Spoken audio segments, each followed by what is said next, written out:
Bien, bonjour à toutes et à tous. Voilà, samedi 30 mars 2023. Évidemment, c'est le week-end, c'est un classique. Nous y sommes. Festival Troll et Légendes 2024. BDVest se devait d'y être. Réaliser quelques petites capsules et deviner qui seront les premiers ou les deuxièmes ou les troisièmes. Vous le verrez bientôt.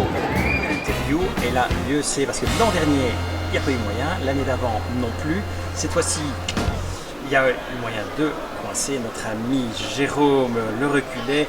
Évidemment, vous avez compris. Bien le bonjour Jérôme. Bonjour. Nous allons donc parler des 5 terres, notamment et de ton petit parcours en bande dessinée dans le 9e art. Un parcours fort riche. Ouais, bah ouais, cool. Alors, à l'origine, si mes souvenirs sont bons, c'était quand même plutôt du côté textile, non? C'est pas là qu'on a commencé un diplôme? Ouais, c'est ça, j'ai fait des études d'ingénieur textile. Comment es-tu arrivé dans le 9e art avec un diplôme d'ingénieur textile? Alors j'ai pas eu le diplôme en fait, hein. Je suis arrivé jusqu'au 3e année, puis en fin de 3e année, je n'ai pas abouti. Mais c'est pas grave. Hein. Et alors, donc pour ce qui est de faire de la bande dessinée, bah, c'était mon but en fait. Hein. Mais comme j'étais pas prêt, il fallait en gros s'occuper en attendant, et puis même j'avais vraiment envie, mon grand frère avait fait ça, il avait fait maths sup, maths spé, donc moi je voulais aussi faire maths sup, maths spé. Et puis après j'ai réussi à avoir une école d'ingénieur in extremis, j'ai continué à faire j'ai fait une école d'ingénieur, mais toujours avec l'idée que de toute manière, à la fin, je ferai de la bande dessinée. Ça sera de la bande dessinée. Voilà, donc je me suis formé parallèlement en fait pour de la bande dessinée. Comme j'avais la chance d'habiter à Rennes, à Rennes il y avait déjà des professionnels qui habitaient là-bas. Donc il y avait, en tant que scénariste, il y avait Pierre Dubois. Et puis en tant que dessinateur, Emmanuel Lepage. Donc là je l'ai rencontré quand j'étais ado, parce que lui il faisait un fanzine, donc j'étais dans le fanzine d'Emmanuel Lepage à l'époque. Et ensuite j'ai rencontré Lucien Rollin et Michel Plessis. Et eux ils m'ont tous m'ont appris des choses. En fait je suis allé donner les infos, quoi, comment faire de la bande dessinée, la narration, tout ça. Qu'est-ce qu'il y avait à comprendre, quoi.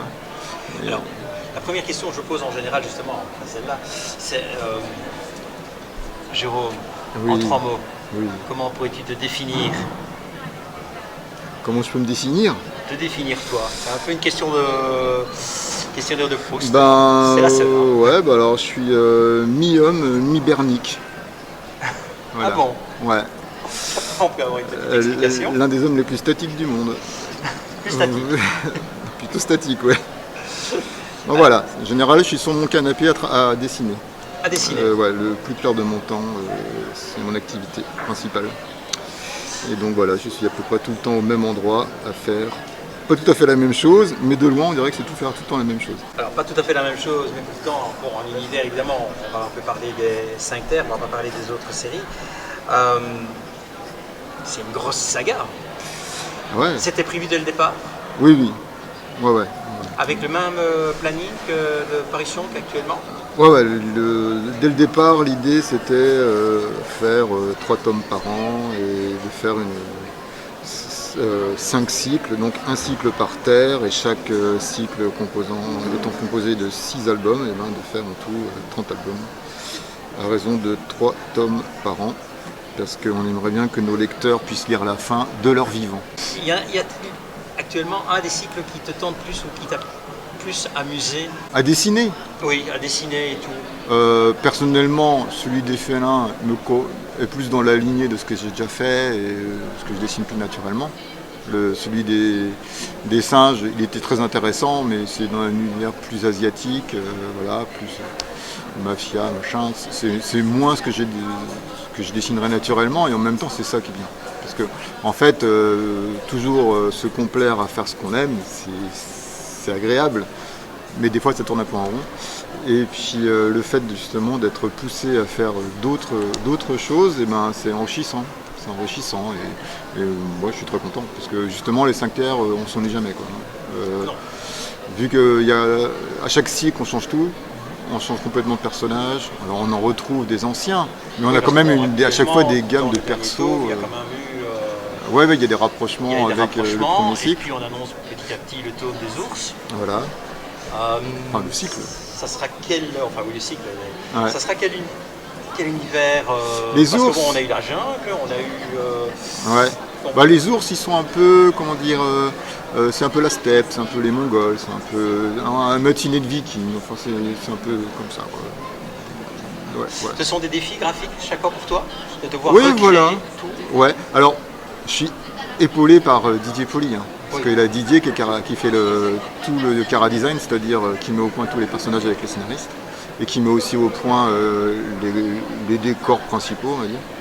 Donc ça déjà ça me fait une bonne base, comme j'ai une petite bible graphique qui me sert de base sur laquelle m'appuyer afin après de dessiner l'univers, quoi. Mais oui, ben, à chaque fois, ben, moi j'aime bien justement avoir des petits défis à relever, des choses comme ça. Ça permet effectivement de se renouveler et de ne pas s'ennuyer. Y a-t-il eu des auteurs dans ta jeunesse qui t'ont marqué en bande dessinée? Plein. Il y en a tout plein d'auteurs qui est marquant. Quand j'étais petit, enfin jeune, Je ne vais pas te demander quelle est la première BD que tu as lue, parce que ça c'était un peu compliqué. ouais, enfin la première BD qui m'a vraiment marqué, je crois que c'était Il y a un sorcier à Champignac. Un Spirou, Un Spirou, ouais. un classique des Quand classiques. j'étais en vacances. Voilà. Et je me rappelle bien, ouais. Et là, ça m'avait vachement touché en fait. Oui, avec le personnage, la couverture. Ouais, voilà, l'histoire des champignons. Et puis même le dessin m'avait touché. Parce que c'est un dessin où il y a quand même beaucoup de poésie. Et c'était. Voilà. Je me souviens de ça. Après, il y en a plein que j'ai adoré. Quand j'étais jeune, j'ai adoré Westerlin. Westerlin, Dr Poche, surtout Ligue des Hommes Papillons, j'adorais C'est politique aussi. Ouais, j'adore ce BD. Après, j'étais super fan de Yakari, avec les animaux, tout ça. Le Bison Blanc, c'est mon préféré aussi. Que j'ai relu. Et puis après, c'est marrant parce que je l'ai lu, relu 20 ans plus tard, un truc comme ça. Et je me suis rendu compte que c'était ténu, quoi. L'histoire est... Non, c'est pas ça, c'est que l'histoire était vachement ténue, mais que le dessin est tellement évocateur. Ah oui. C'est tellement bien raconté, avec pareil, de la poésie, et ça évoque tellement de choses que moi ça m'avait paru une histoire incroyable. Quand il lit adulte, c'était fort. C'est bien une cathédrale littéraire. Balzac aurait adoré ce que vous faites avec les 5 terres, là, en partant sur autant d'univers différents. Ah bah ça c'est nos scénaristes, hein, ils se donnent beaucoup de mal. Hein. On a une belle équipe là qui travaille. Est-ce que de temps en temps tu interviens dans le scénario en disant moi j'aimerais bien pouvoir dessiner ceci, j'aimerais bien qu'on puisse inclure ça? Non, jamais. Non. Jamais, donc tu reçois et je reçois. tu peux à ce moment-là. Oui, à la limite, les seules interventions que je peux faire, c'est je trouve que cette scène, quand je comprends pas bien ce qui se passe, ou alors je comprends pas bien le comportement de certains personnages, ou ce genre de choses, quoi. Disons que c'est plutôt des demandes d'ajustement, parce que, voilà, c'est plutôt ça à quoi je sers. Autrement, non, j'interviens pas du tout au niveau des histoires. J'ai déjà assez de travail comme ça. Est-ce que cela te laisse le temps néanmoins de faire autre chose? Ou bien est-ce que tu es vraiment uniquement sur les 5 terres?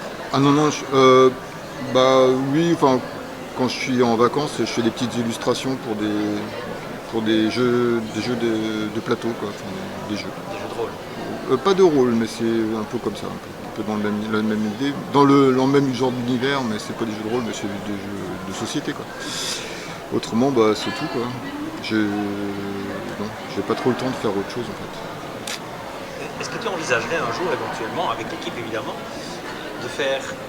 d'utiliser les 5 terres, la saga complète, pour en faire jeu vidéo ou bien jeu en ligne, parce que ça s'y prête malgré tout?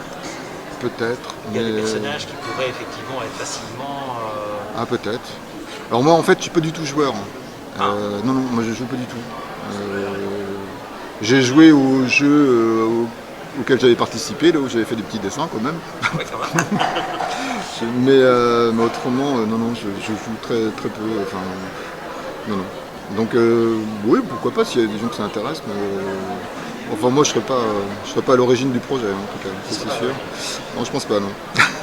Alors pour être à l'origine, tu as quand même été un peu à l'origine de l'association Atchoum? Alors oui, enfin pas tout à fait en fait. Si vous voulez, à l'époque, Atchoum existait. Ils avaient sorti 2-3 fanzines. Et moi j'étais dans un autre groupe de dessinateurs qui avait l'intention de faire un fanzine. Un fanzine qui devait s'appeler l'éphémère, et il était tellement éphémère qu'il est jamais né, tu vois. Donc voilà, et comme ce projet, donc on faisait des réunions, il se passait jamais rien, et au bout du compte, voilà. Donc moi je m'étais dit, eh ben, je vais aller voir ce qui se passe du côté d'Atchoum, qui existait déjà. Et donc un jour je me suis pointé, voilà, je les ai contactés, et puis je me suis pointé là-bas, et puis j'ai commencé, c'était une période de vacances scolaires, donc je suis allé, le temps des vacances scolaires, j'allais la journée dessiner, parce qu'ils avaient un local, donc ça c'était génial, quoi. Ils avaient un local en sous-sol, nickel, quoi, donc pour se réunir c'était parfait. Et en plus ils étaient super sympas, il y avait Pascal Berthaud, il y avait Stéphane Duval, Malo Kafriden, il y avait Erwan Le Saec, Pilier, et donc voilà. Et donc moi je suis allé chez eux, on a commencé à squatter, après il y a Erwan Fagès, mon meilleur copain, qui est venu nous rejoindre, ainsi de suite, et puis du coup on a intégré le studio Atchoum, et puis voilà, on a participé aux autres numéros du fanzine. C'était la belle époque, on était jeunes, on était fous, on y croyait. Tu n'y croirais plus aujourd'hui si tu devais? Oh bah non, c'était... Bien sûr, ouais, non, c'était super. Oui, c'était rigolo, on faisait des nuits blanches à dessiner, on était complètement foufous. Non, c'était chouette. Par rapport à ton style de dessin, il est quand même... Tes personnages, malgré tout, bon, c'est vrai, d'accord, tu as quelqu'un avec qui tu collabores, mais les caractères, les traits que l'on trouve quand même à l'intérieur de chacun de ces personnages. Bon, moi déjà, j'ai l'étude, enfin le travail de Didier, ce qu'il a fait, donc c'est-à-dire ce qu'il a mis au point avec les scénaristes, donc ça c'est ma base. Après, évidemment, il faut jouer avec, il faut lui donner des expressions, il faut le faire bouger. Voilà, il faut qu'il devienne vivant. Ben, en fait, c'est un mix entre une anatomie humaine et une anatomie animale, quoi. Donc, c'est une espèce de mélange qui permet de garder la partie humaine pour tout ce qui est expression, puis la partie animale pour qu'on reconnaisse bien, normalement, à quel animal, à quelle espèce il appartient, quoi. Il se peut que vous inventiez peut-être un jour une espèce animale dans une de ces séries. Pour l'instant, on les reconnaît tous. Ouais, mais c'est pas au programme de faire du fantastique. C'est pas au programme de faire du fantastique. Non, il n'y a pas de création de bestioles. Ça, c'est un autre registre. Là, sur les 5 terres, c'est que des animaux voilà, qui se rattachent au réel, quoi. Enfin, qui existent vraiment.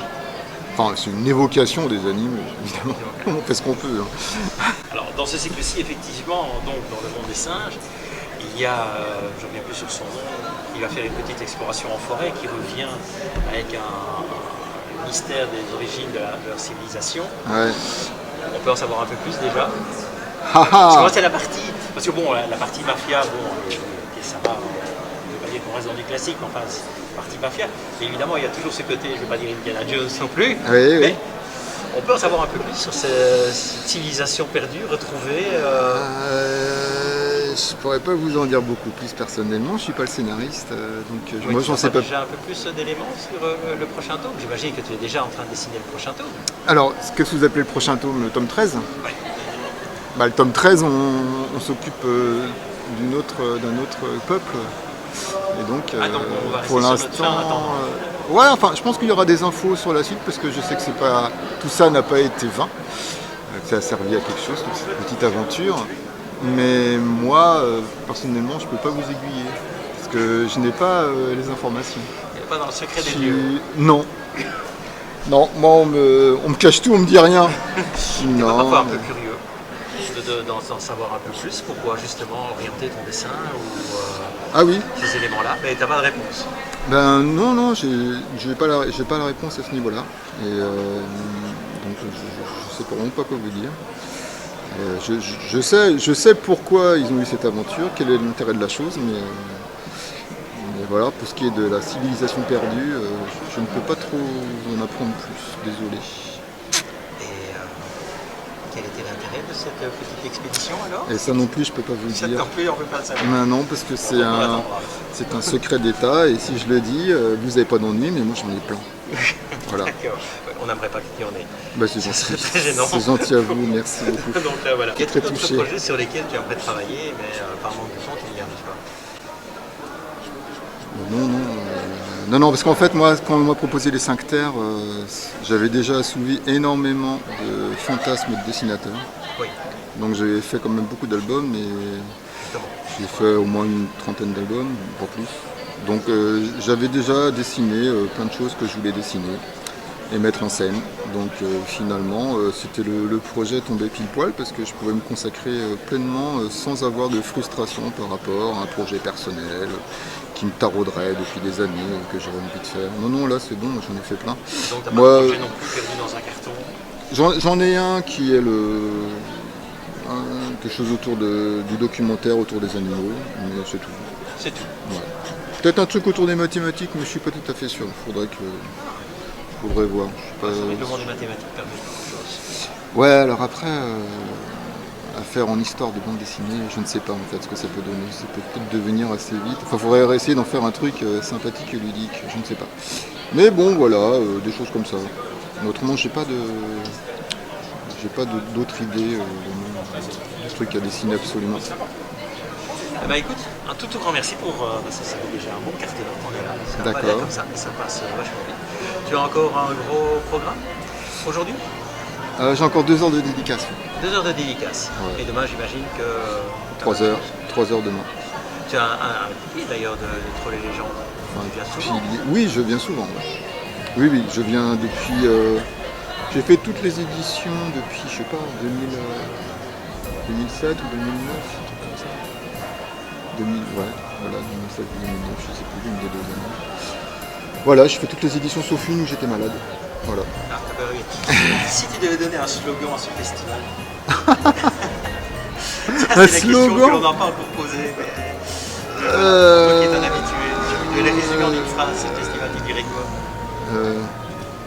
Mais quelle question Je te rassure, c'est pas Marilyn qui t'a demandé. Je n'ai pas d'idée pour l'an prochain. Un slogan pour Troll et Légendes. Pour résumer le festival. Pour résumer, moi je dis, je sais pas, je vois convivialité et déguisement, quelque chose comme ça. Convivialité et déguisement. Ouais, c'est un slogan parfait ça.